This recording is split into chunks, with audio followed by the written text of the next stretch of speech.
Sa SB19, unang-una talagang nakuha yung attention ko, si Can. Ewan ko, para siyang si Taecyeong ng BTS for me. Pero lahat naman si Stell. Stell is funny, si Justin, I mean, si Pablo, I mean, lahat sila. I love them. And actually, marami akong... Wonder ako may hair ka dito. Marami akong nire-recruit na, hey, magaling to SB19, ganyan, please listen to their music, ganito.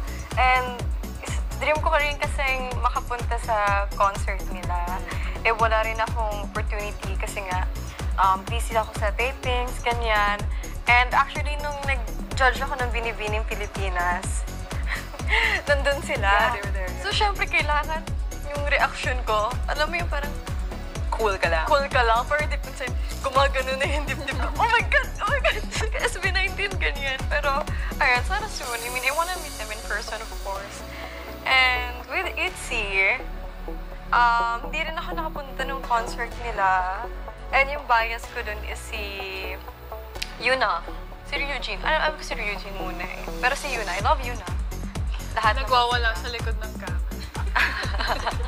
Kaya sabi ko sa kanya, nakasama niya si Stell sa nakasama mo si Stell sa...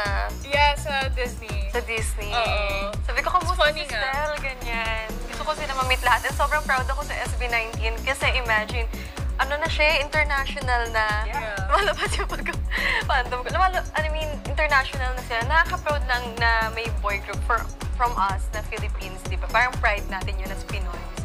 And global na rin sila, ganyan. And nakakatuwa na hindi lang mga Filipinos yung mga nag-a-admire sa kanila, kundi yung mga foreigners din. So, wala. I love SB19.